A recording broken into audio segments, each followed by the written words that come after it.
Mom accidentally adds me into a group chat called Happy Family. In the group chat, I saw Mom, Dad, and a stranger who's nicknamed Sweetheart. They are in the middle of organizing a birthday party for him. However, the thing is, tomorrow will be my birthday, which they have forgotten for the 10th time in a row. Mom says, the venue must be dreamy. I want him to feel like an actual prince.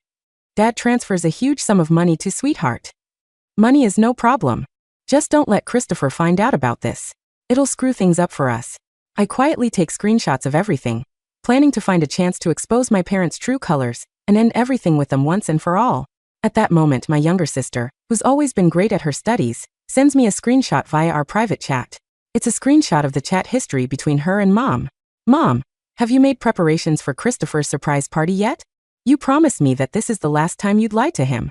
Chapter 1. I stared at the screenshots my sister, Susie Blake, had sent me, and my heart sank. A surprise? The last time they would ever lie to me? That explains so much. Every year on my birthday, my parents would brush me off with all sorts of excuses. Chris, something urgent came up at work, Mom once said. Chris, I've got a meeting with a friend about business. Order some takeout for yourself, Dad once said. This year, they didn't even bother with excuses. They had simply replaced me with someone else.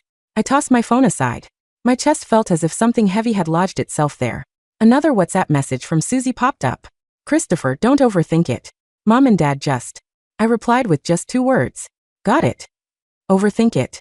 How could I not overthink it? The facts were right in front of me. That birthday party for their sweetheart was the so-called surprise they had lied to me about. As their biological son, I was nothing more than a backdrop for another boy's happiness.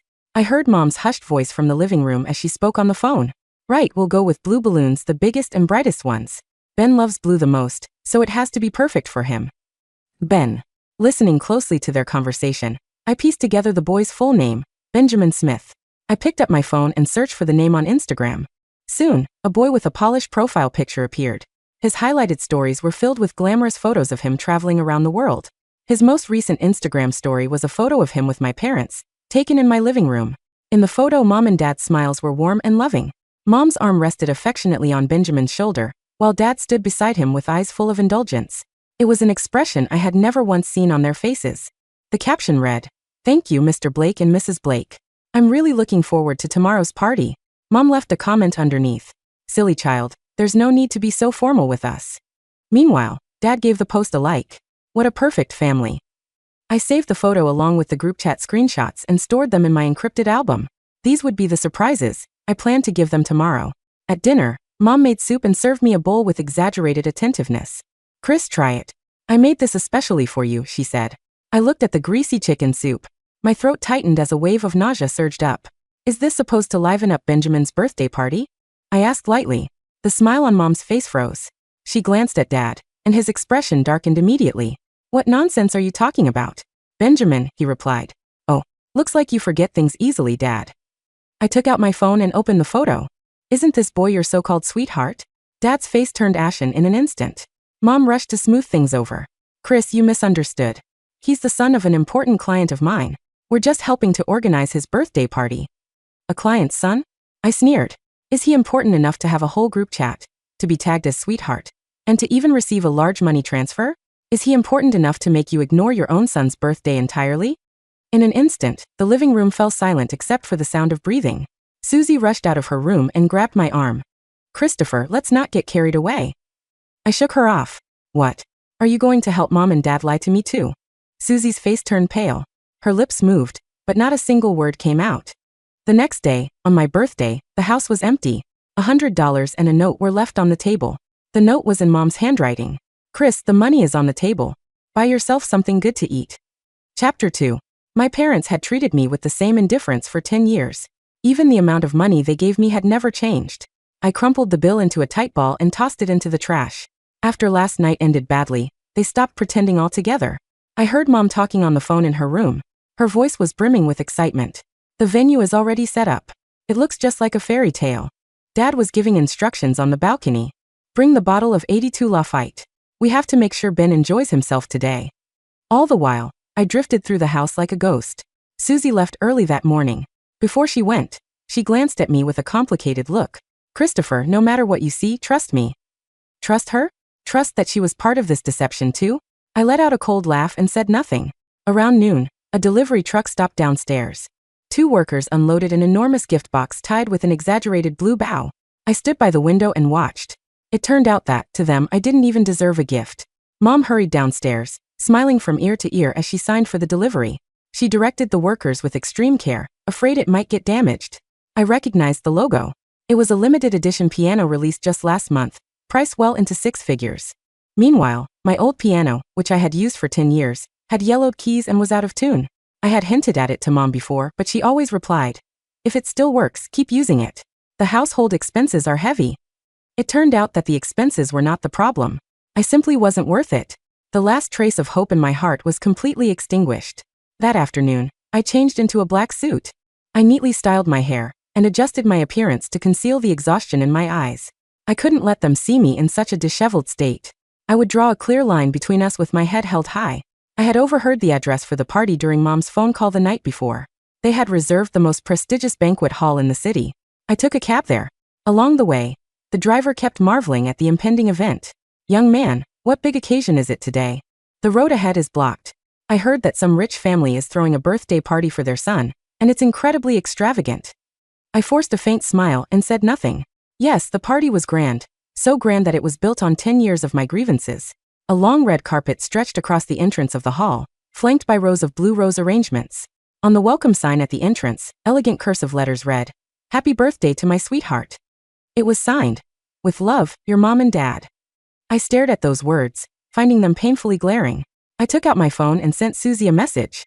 "I'm here to see your so-called surprise." Then I took a deep breath and stepped inside in my leather shoes. Inside the banquet hall, glasses clinked, and laughter filled the air. My parents stood in the middle of the crowd, smiling warmly as they entertained the guests. Beside them stood a boy dressed in a blue formal suit. That was Benjamin. He looked like a proud peacock, basking in everyone's attention and well wishes. Mom personally placed an exquisite diamond crown on his head and said gently, "Ben, today you're our most precious little prince." Dad handed him a velvet box containing a dazzling diamond necklace. "Do you like it? I had it custom made just for you." Benjamin smiled sweetly. "Thank you, Mr. Blake and Mrs. Blake. You are so good to me." The guests around them gasped in admiration. "Oliver, I can't believe how well you're treating your godson. You're doting on him more than your own son." "Exactly. With generosity like this, we can't even compare." "Oliver, he's only a godson, and you're already treating him like this. If it were your own son's birthday, you'd probably pluck the stars from the sky." My parents laughed heartily. They waved their hands repeatedly and said, "It's the least we could do." No one noticed me standing in the corner. I held up my phone and recorded the scene clearly. Then I straightened my suit, picked up a glass of champagne, and slowly walked toward them. The surrounding noise seemed to fade away. All I could see was that harmonious family of 3. Mom raised her glass and announced to the guests, "Thank you all for coming to celebrate our sweetheart's birthday today." "Your sweetheart?" I asked. Chapter 3. I repeated Mom's words in an icy tone. The smiles on my parents' faces vanished instantly. Mom reacted faster. She stepped forward and reached for my hand, but I turned aside and avoided her. "Chris, why are you here?" she asked. Her voice trembled. "Come here, let me introduce you. This is..." I cut her off, fixing my gaze squarely on Benjamin. "This is Benjamin Smith, your sweetheart, right?" The smile faded from Benjamin's face as well. He looked at me, visibly at a loss. A flicker of sympathy passed through his eyes before he turned to my parents for help. "Who is this?" a guest asked. Dad's face darkened completely. He lowered his voice and snapped, "Christopher Blake. Stop causing trouble here and go home." "Causing trouble?" I laughed coldly. "Dad, did you forget what day it is? Today is also your own son's birthday, mine." I spoke every word clearly. Gasps and murmurs spread through the crowd. Everyone's eyes shifted back and forth between my parents and me, filled with curiosity and gossip. So he's the real son, then. Unbelievable. How can they ignore their own son's birthday and throw such a massive party for an outsider? What's Mr. Blake thinking? I honestly don't understand it. As the murmurs reached my parents, their expressions darkened. Mom's lips trembled. Dad's eyes went from panic to furious. "That's enough." Dad slammed his hand on the table. "Did you really have to ruin everything today? Ruin everything?" I raised my phone and clicked on a video. "Mom, who's really ruining everything? Who's the one who's preparing a surprise for me while putting a crown on someone else and giving him a necklace?"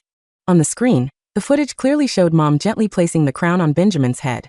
"Ben, today you're our most precious little prince," she said. Those words echoed through the silent banquet hall from the phone's speaker. All the color drained from Mom's face. I switched to the group photo. And this? How did the son of your so-called important client become your sweetheart? I turned the screen toward the crowd so everyone could see the photo and the comments beneath it. The guests' faces contorted with surprise, judgment, and disbelief. Dad trembled with rage. He jabbed a finger at me wordlessly. Christopher Blake, why you? What? I asked. I met his gaze. My eyes were welling up, but my voice stayed cold. I just want to ask you this in person. Does having a new son feel so much better than having me? What did I do to deserve being humiliated and cast aside like this? My voice grew louder, echoing the 10 years of anguish I suffered. Benjamin's face turned pale. He tugged at Mom's sleeve and whispered, Mrs. Blake, this. Mom yanked her hand away from him. She looked at me with eyes full of regret. Chris, it's not what you think. It's really not what you think. Then what is it? I demanded. Come on, say it.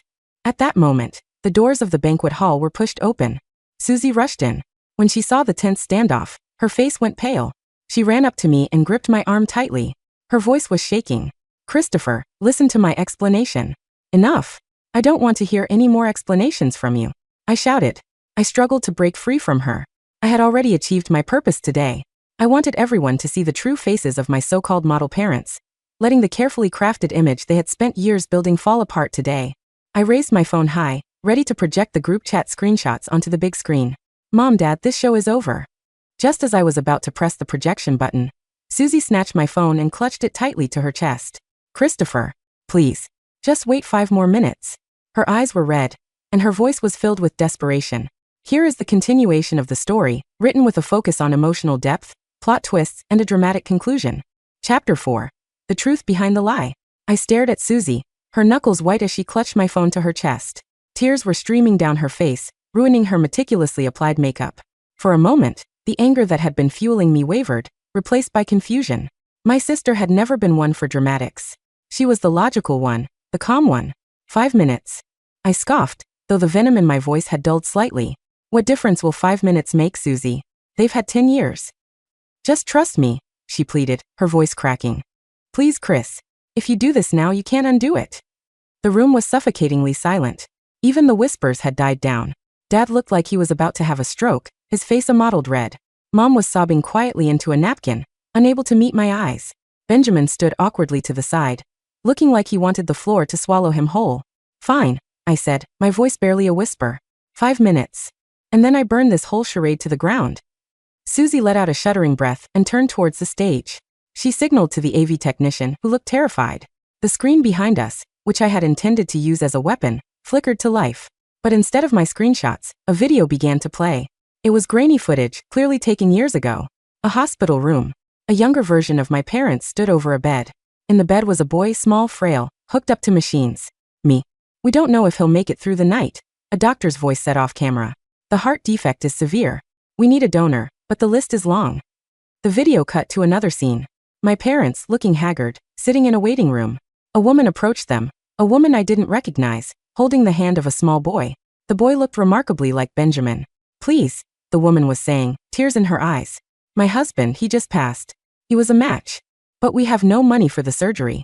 Ben has leukemia. If I give you my husband's heart for your son, will you save my boy? My breath hitched. The glass in my hand felt heavy, like lead. The video continued. A montage of hospital visits, surgeries, and recovery. But it wasn't just me recovering. It was Benjamin, too. My parents were there for his chemotherapy sessions. They were there when he lost his hair. They were there when he rang the bell signaling he was cancer-free. The video ended with a black screen and white text. 2 lives saved by 1 sacrifice. The lights in the hall came back up. I stood frozen, my mind reeling. Mom walked towards me slowly, her steps hesitant. Chris, she whispered. We didn't forget your birthday. We could never forget the day we almost lost you. But today is also the anniversary of the day Benjamin's father died. The day you got your heart. I looked at Benjamin. He wasn't looking at me with pity anymore. He looked at me with a shared, heavy burden. My mom died 3 years ago, Benjamin said softly, stepping forward. Your parents, they promised her they'd look after me. They didn't want you to know because they didn't want you to feel guilty. They didn't want you to know that your life came at the cost of my father's. I stumbled back, my back hitting a pillar.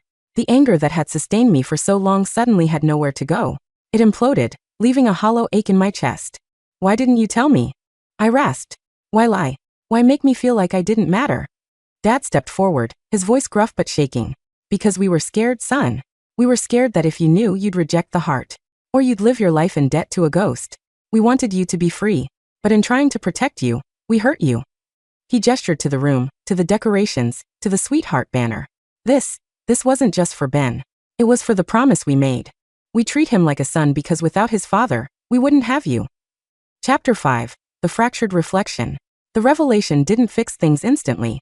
If anything, it broke something different inside me. I left the party. I couldn't stay there, surrounded by the pitying glances of strangers, and the overwhelming weight of my parents' misguided love. Susie tried to follow me, but I waved her off. I needed to be alone. I walked for hours, the cool night air doing little to soothe the burning in my chest. I ended up at a park bench overlooking the city skyline. My phone buzzed. It was a message from Benjamin. I know you probably hate me right now, but can we talk? Please. I didn't reply. For the next week, I stayed at a friend's house. My parents called, texted, even came by, but I refused to see them. I felt betrayed, not by their lack of love, but by their lack of trust. They thought I was too weak to handle the truth.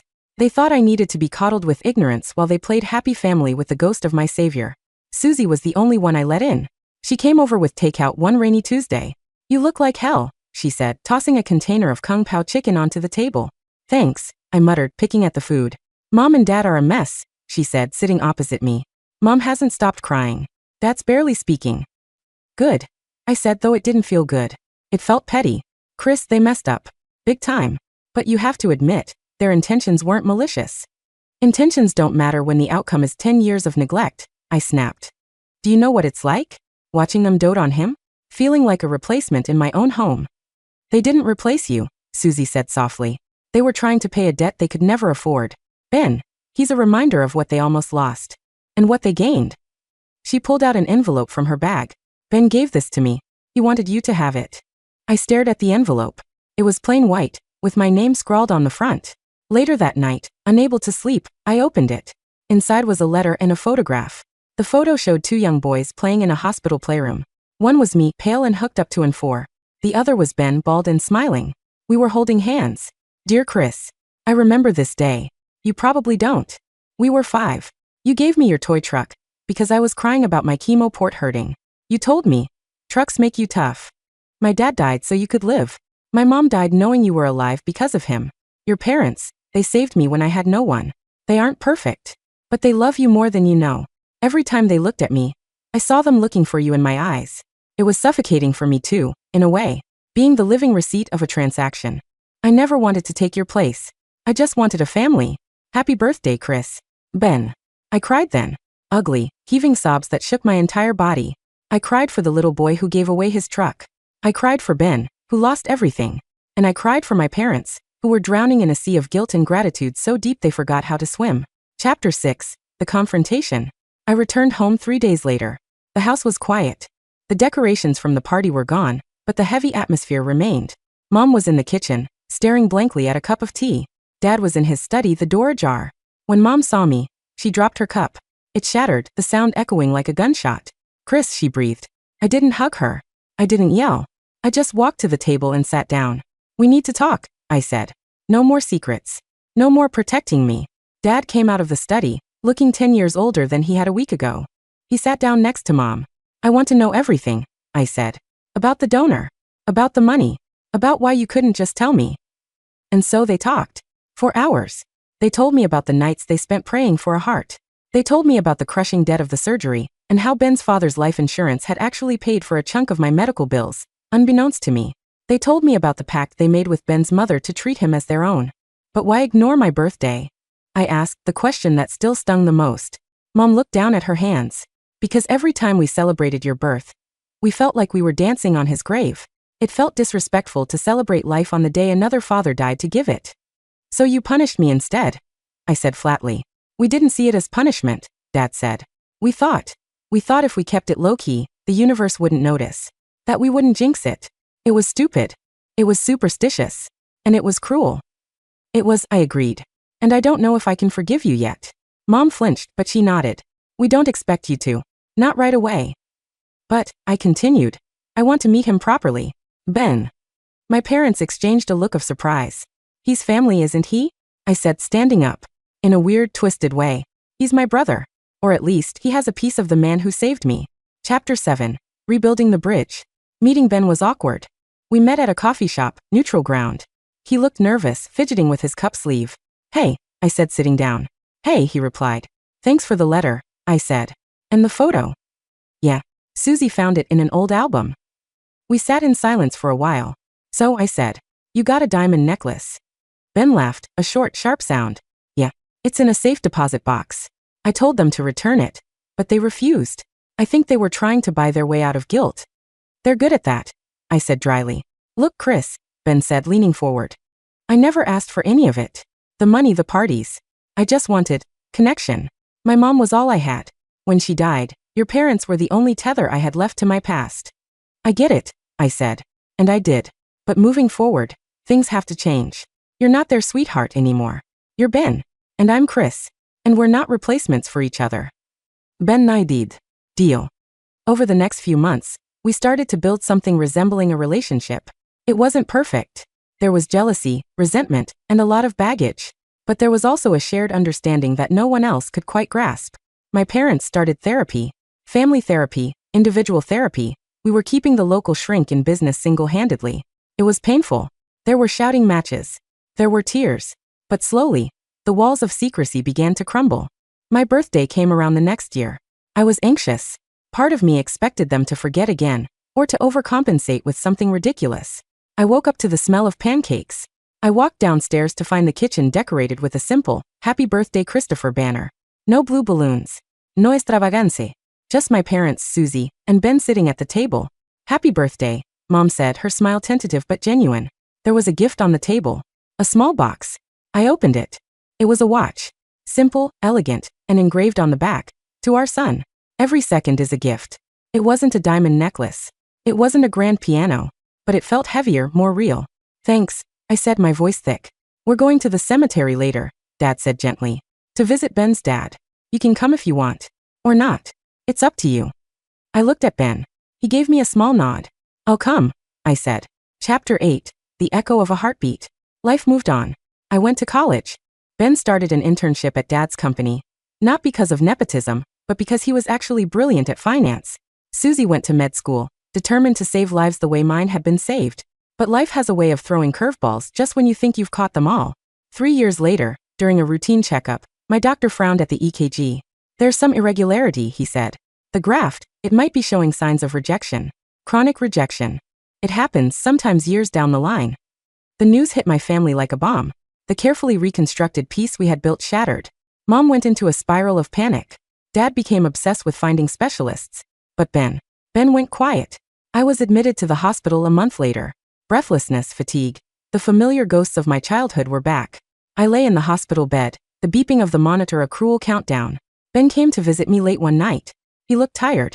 It's not fair, he said, sitting in the chair beside my bed. My dad died for this heart. You can't just lose it. It's not up to me, Ben, I whispered. Bodies are stupid. They fight what saves them. I got tested, he blurted out. I stared at him. What? I got tested. To see if I'm a match. For a kidney, or whatever. I don't know. I just wanted to do something. Ben, it's my heart that's failing. You can't give me a heart. I know, he snapped, standing up and pacing. I know. But I can't just watch. I can't be the survivor again. You're not the survivor, I said. You're my brother. He stopped pacing and looked at me, tears in his eyes. It was the first time I had said it out loud without sarcasm. Chapter 9. The Second Miracle. My condition deteriorated. I was put back on the transplant list, but the odds were slim. Antibodies, sensitization, the medical jargon meant one thing. I was dying. Again. My parents were a wreck. They spent every waking moment by my bedside, holding my hand as if they could anchor me to this world by sheer force of will. Then a miracle happened. Or a tragedy, depending on how you looked at it. A young man, 22 years old, was in a motorcycle accident. Brain dead. He was a registered donor. He was a perfect match. The surgery was scheduled for the next morning. The night before, the atmosphere in the room was heavy. My parents were terrified. Susie was trying to be clinical, reading charts, but her hands were shaking. If I don't make it, I said to them, my voice weak. Don't adopt another kid and name him Chris. Just take care of Ben. And Susie. Stop it, Mom sobbed. You're going to make it. I love you guys, I said. Even when you screw up. Dad squeezed my hand so hard it hurt. We love you, son. More than anything. The surgery took 12 hours. When I woke up, I felt different. Lighter. The crushing weight on my chest was gone. Recovery was brutal, but I was alive. A few weeks later, I found out who the donor was. His name was Alex. He was an artist. He loved blue balloons. The irony wasn't lost on me. Chapter 10, The Full Circle. 5 years later. The venue was dreamy. Not a palace but a garden blooming with flowers. I stood at the altar adjusting my tie. Susie was my best man, looking fierce in a tuxedo. Ben was standing next to her, grinning. My bride walked down the aisle. She was beautiful, radiant. But as she approached, I looked past her to the front row. Mom and Dad were sitting there. They looked older, grayer. But their smiles were unburdened. They were holding hands, and on the seat next to them sat a framed photo of a man I never met, Ben's father. And next to that, a photo of Alex. We had made a new tradition. We didn't hide the ghosts anymore. We invited them to the party. When the vows were said and the party began, Dad stood up to give a speech. 10 years ago, he began, his voice steady. I threw a party that almost destroyed my family. I thought I could buy forgiveness. I thought I could hide the truth to protect my son. I was wrong. He looked at me. Christopher taught me that love isn't about grand gestures or secret sacrifices. It's about showing up. It's about truth, even when it hurts. Especially when it hurts. He raised his glass. To Christopher. My son. My teacher. And to the hearts that beat within us, and for us. To Christopher. The crowd cheered. I looked at my wife, then at my family. The resentment, the anger, the pain. It was all still part of the story. You can't edit out the chapters you don't like. But the ending was mine to write. I walked over to Ben and clapped him on the shoulder. Hey, I said. Nice tie. Hey, he grinned. Nice heart. I laughed. It was a genuine laugh, deep and resonating. Yeah, I said, placing a hand over my chest, feeling the steady, strong rhythm of a stranger's gift. It is. I looked up at the sky. It was a clear, brilliant blue. Happy birthday, Chris, I whispered to myself. You finally made it.